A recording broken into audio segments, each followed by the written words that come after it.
వి gold trusted gold buyers మీరు తాకట్టు పెట్టిన బంగారాన్ని విడిపించి ఈ రోజు ఉన్న మార్కెట్ ధరకు కొనబడును.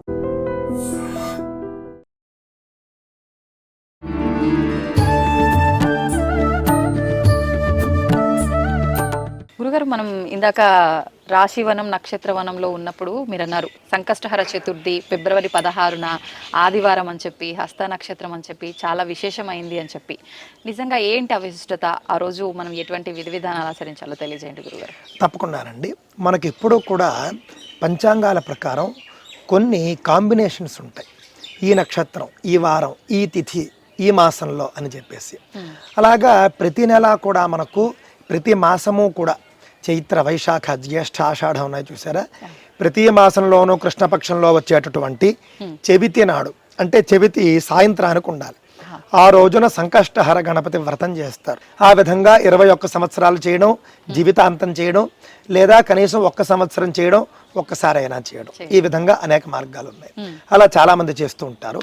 అయితే ఈ సంవత్సరం మీరు చూసుకుంటే ఫిబ్రవరి 16వ తేదీన ఎంత గొప్పగా వచ్చిందంటే, సంకష్టహర చతుర్థితో పాటుగా ఆదివారం వచ్చింది. సాధారణంగానే సంకష్టహర చతుర్థి ఆదివారం వస్తే చాలా విశేషం అండి.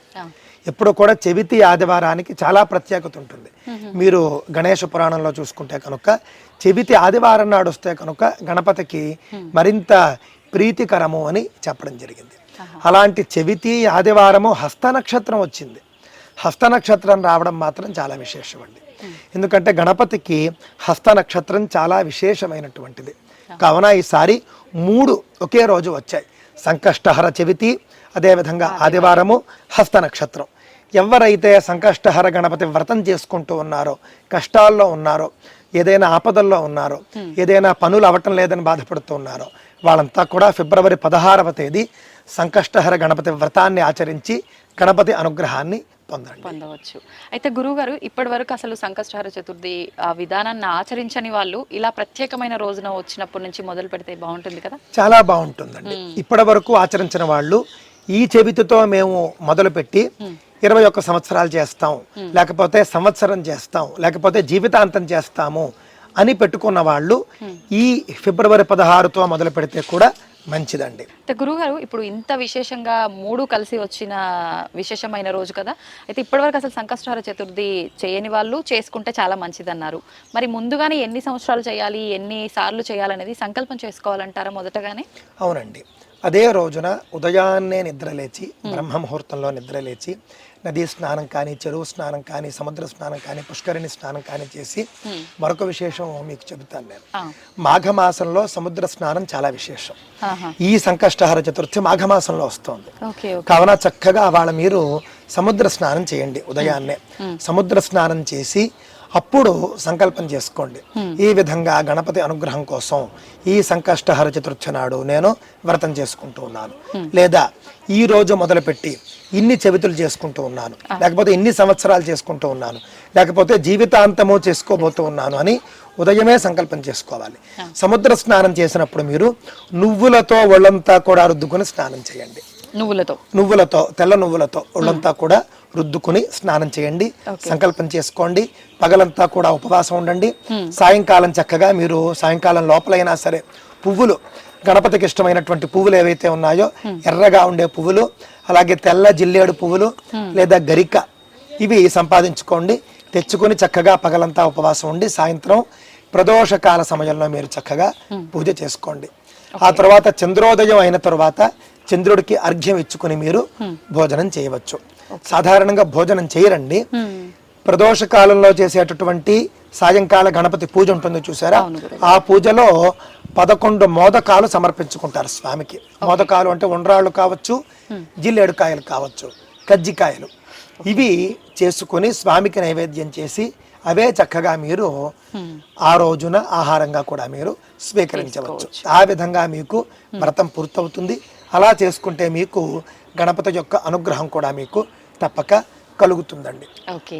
అయితే గురుగారు, నిజంగానే విశేషమైన రోజు. మీరు చెప్పినట్టుగా చాలా మంది అనుకున్న వాళ్ళు ఈసారి మొదలు పెట్టుకుంటే బాగుంటుందని చెప్పారు.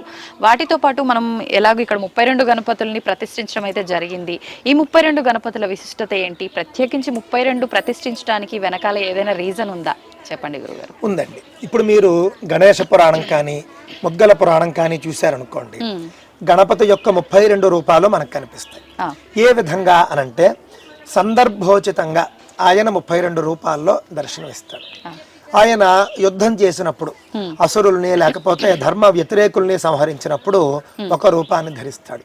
కొంతమందిని అనుగ్రహించినప్పుడు ఒక రూపాన్ని ధరిస్తాడు, అనుగ్రహించిన సందర్భం. ఈ విధంగా మనం చూసుకుంటే కనుక 32 సందర్భాల్లో ఆయన 32 రూపాల్లో ఉంటాడు. ఆ 32 రూపాలను కూడా ఇక్కడ పరమ పూజ్య శ్రీ గణపతి సచ్చిదానంద స్వామీజీ వారు ప్రతిష్ట చేయడం జరిగిందండి. ఏ విధంగా అనంటే కనుక ఈ విగ్రహాలన్నీ వారు మైసూరు నుండే పంపించారు. మైసూరు ఆశ్రమంలో ఉన్నటువంటి 32 రూపాలను ఆయన ఇక్కడ పంపించి ఈ విధంగా ప్రతిష్ట చేయించడం జరిగిందండి. ఈ 32 గణపతిలో కూడా 32 వరాలు మనకు ఇస్తారు.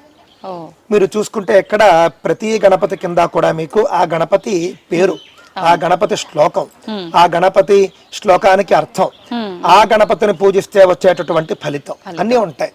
ఉదాహరణకి మీరు ఒక గణపతి ఉందండి అక్కడ, అందులో మీకు ఎలా ఉంటుందంటే ఆయన వీర గణపతి.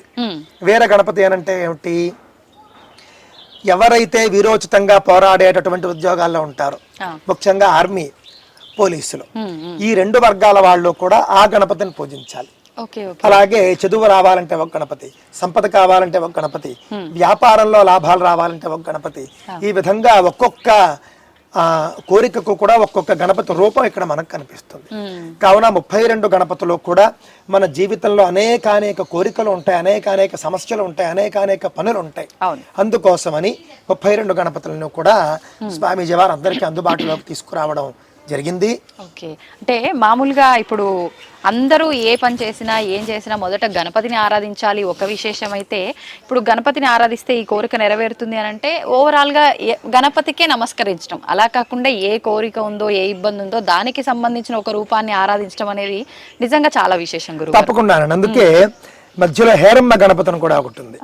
ఈ హేరమ్మ గణపతిని నిరంతరము పూజించడం వల్ల ప్రయాణాల్లో ప్రమాదాలు జరగకుండా ఉంటాయి అనేటటువంటిది మనకు హేరంబ గణపతి మనకు కనిపిస్తున్నది. అందువల్ల ఈ విధంగా ఒక్కొక్క సిద్ధికి, ఒక్కొక్క కార్యసిద్ధికి ఒక్కొక్క గణపతి భగవంతుడైనా మహర్షులైనా మనకి ఈ విధంగా ఎందుకు అందిస్తారంటేనండి, జీవితంలో మీకు కావలసినటువంటి అన్నీ కూడా భగవంతుడు సమర్పించి అన్ని కోరికలు తీరాకైనా సరే నువ్వు కోరికను విడిచిపెట్టి ఇంకా ఉత్తమమైనటువంటి మోక్ష మార్గం వైపు పయనిస్తావేమో అని చెప్పేసి ఒక చిన్న ఆశతో మహాత్ములు మనకు ఈ విధంగా సరేలే అసలు కోరికలు లేకుండా జీవించడం అనేది ఉత్తమ జీవనం, కనీసం కోరికలన్నీ తీర్చైనా సరే కోరికలు లేని స్థితికి తీసుకెళ్ళడం అనేది మన మహర్షులు వాళ్ళంతా కూడా మన పట్ల చూపిస్తూ ఉన్నటువంటి ఒక కరుణ అని చెప్పాలండి. కావున నాకు తెలిసి తెలుగు రాష్ట్రాల్లో ఎక్కడా లేని విధంగా 32 గణపతుల్ని కూడా ఇక్కడ ప్రతిష్ఠించడం జరిగింది. 32 గణపతుల్ని కూడా పూజించండి, సద్వినియోగం చేసుకోండి. చేసుకుని చక్కగా ఇక్కడ మరొక విశేషం ఏంటంటేనండి, 32 గణపతుల్లో ఏ గణపతినైనా కూడా మీరే స్వయంగా పూజించుకోవచ్చు. అక్కడ మీకు ఒక కౌంటర్ ఉంటుంది, ఆ కౌంటర్ లో మీకు పూజా కిట్ ఉంటుంది. ఆ కిట్టు తెచ్చుకుని మీకు ఏ గణపతి కావాలో ఆ గణపతి వద్దకు వెళ్ళి మీరే నేరుగా పూజ చేసుకోవచ్చు. అది ఇక్కడ ఉన్నటువంటి విశేషం. కావున చక్కగా మీరు అంతేనండి స్వయంగా చేసుకోవడం ఎంత ఆశ్చర్యం, మనకి ఎక్కడో కానీ మనకు అవకాశం ఉండదు. కావున స్వయంగా పూజ చేసుకునే అవకాశం ఉంది. స్వయంగా ద్రవ్యాలు తెచ్చుకొని కూడా చేసుకోవచ్చు. ఎవరు కూడా నువ్వు ఎందుకు వచ్చావు, ఎందుకు చేస్తున్నావు అని అడగరండి. భక్తులు స్వయంగా చేసుకోవడం కోసమే స్వామీజీ వారు ఇక్కడ ప్రతిష్ట చేయడం జరిగిందండి. కావున 32 గణపతుల్ని కూడా పూజించండి, తరించండి. ఈ మహత్తరమైనటువంటి అవకాశాన్ని సద్వినియోగం చేసుకోండి. సంతోషం గురుగారు, మీరు అన్నట్టుగా మన ఋషులు మునులు పెద్దవాళ్ళంతా కూడా పురాణాల ద్వారా మంచి మంచి మాటల ద్వారా ఏదైతే జ్ఞానాన్ని అందించి మనందరికీ అనువుగా ఉండే విధంగా ఇలాంటి సౌకర్యాలన్నీ కల్పించారు. అవన్నీ తెలియక చాలా మంది ఇబ్బంది పడుతున్నా మీలాంటి వారి మాటల ద్వారా అవి తెలుసుకొని వాళ్ళకున్న ఇబ్బందులు తొలగించుకోవడం కోసం ఇది ఒక మంచి అవకాశమే. నిజంగా అవన్నీ మీరు చక్కగా మాకు వివరించినందుకు ధన్యవాదాలు గురుగారు. మంగళం మాతండి.